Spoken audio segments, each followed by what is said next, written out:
This weekend on CCX News, Metro Transit officials say they've seen a significant drop in reported crimes on light rail and buses. Across the transit system, crime is down more than 17% compared to last year. Police Chief Ernest Morales III says working with outside security helped reduce crime. He also says that work with the Brooklyn Center Police Department has crime trending downward at the city's transit center. Paying attention with our partners in Brooklyn Center PD, as well as our presence as well. So multi-layered response to the issues that are taking place in the area.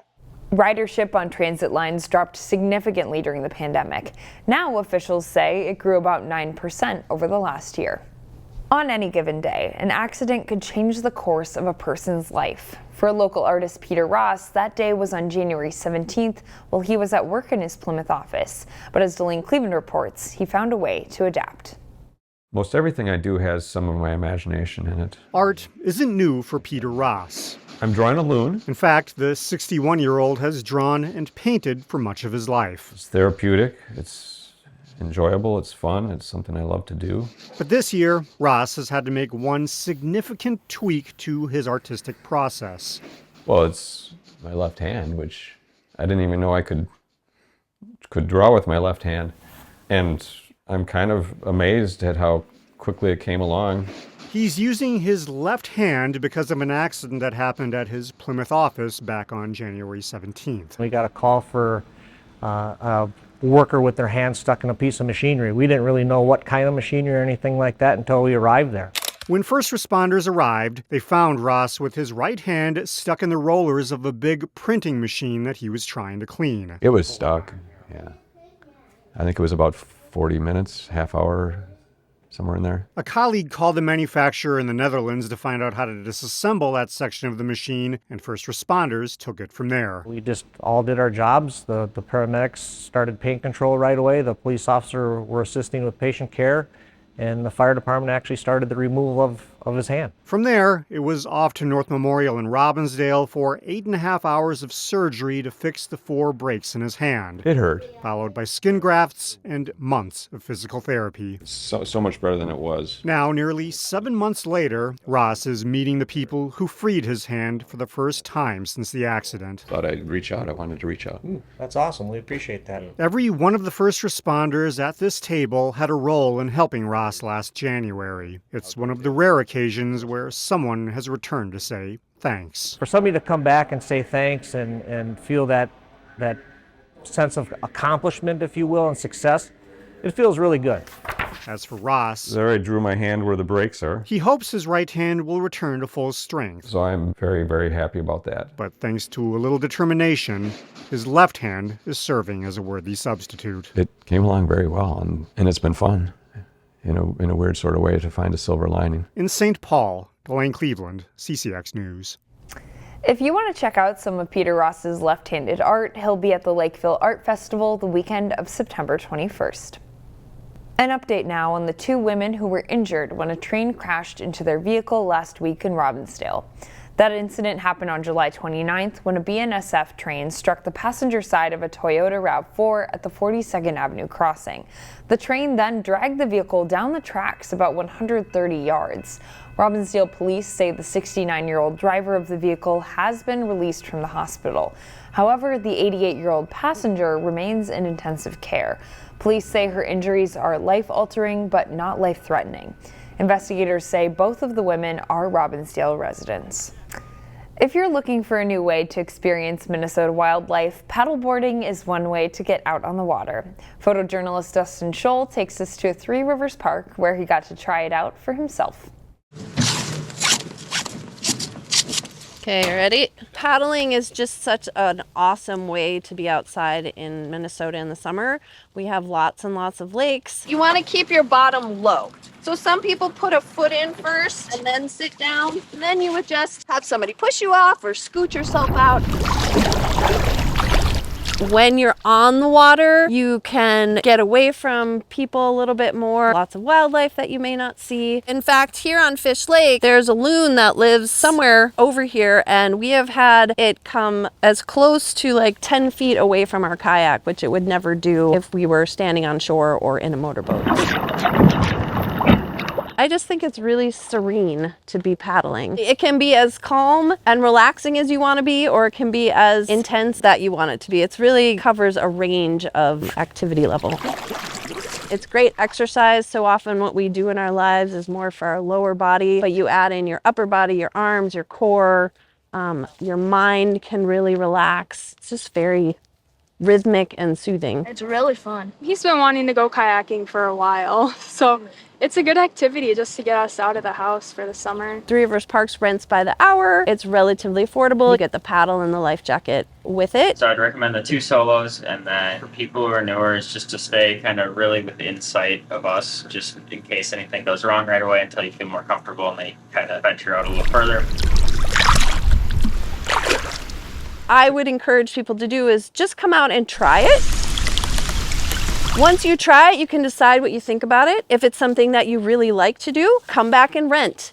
Go out on your own, go farther, do more on your own. Smooth and sailing now. Every single lake that you rent on is completely different. Fish Lake has this wonderful no wake zone that you can start out in, and then you can get out and paddle along the shore. But really, once you learn the basics, it's really, really accessible to anybody. There's no bounds to what you can do. Among other things, Three Rivers offers kayak, canoe, and stand-up paddleboard rentals. You can also sign up for paddleboard lessons.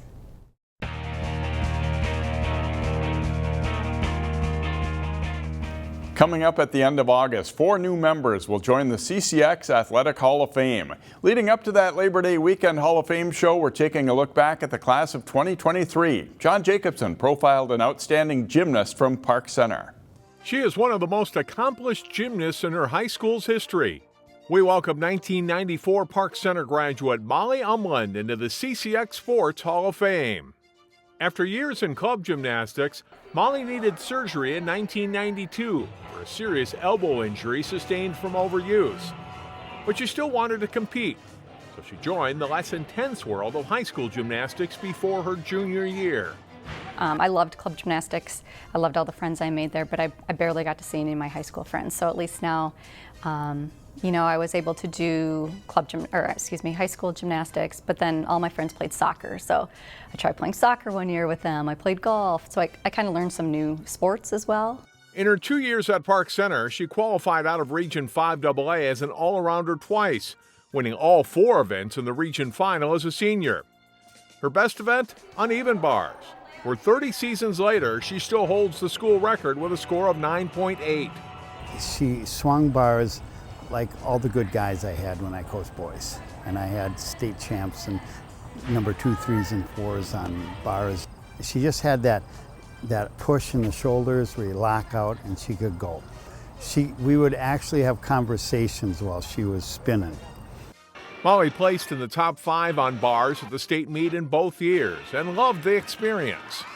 A lot of the people that I competed against in club had also went high school at the same time. So anytime we'd go to a meet, I'd always see one of my club friends. I know the competition, the state competition was really exciting too. So. The school's Athena Award winner in 1994, Molly went from Park Center to the University of Minnesota, where she competed 4 years for the Gophers. I always wanted to be a Gopher. So that was something I always wanted to do. My club coaches growing up, Gabor and Katisa Deli, were also the U of M coaches. And so I got to experience a lot of the U meets when I was little. I'd go and, flash the scores at all the meets and, got to meet a lot of the gymnasts there. And it was just something that I always wanted to do. As a senior, Umland and the Gophers won the Big Ten championships. On bars, I scored a 9.9 on my bar routine, and I'd never scored a 9.9 before, and it was at Big Tens, and it was the year we won, and it was really exciting. It was a really fun meet. After graduating with a degree in education, Molly helped coach with the Gophers for a couple of years before landing the head coaching job at Maple Grove High School. During her time there, the Crimson won 3 section titles and placed several girls at state. It was really fun. Yeah. I mean, I had a range of girls that were just kind of starting and never done gymnastics to girls that were coming out of club, and I knew that experience. And all my coaches, I was really lucky for all of them just to really love the sport and be really positive about the sport. But after 8 years, it was time to give up coaching. My husband and I were just getting married and ready to have kids, and I just kind of ending with gymnastics, and I kind of want to start a new part of my life. And I knew that I couldn't, teach all day long, coach all night long, come home at 8:30, 9 o'clock, and be successful in both areas.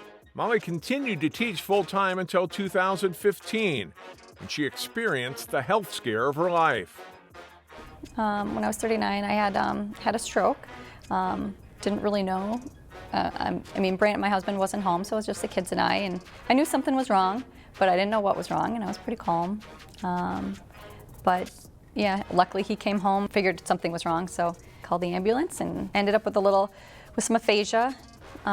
So sometimes my words kind of get a little messed up, or my numbers will get mixed up. But yeah, I was very lucky to come out with it the way that I did. I had a year and a half, I think, of speech therapy.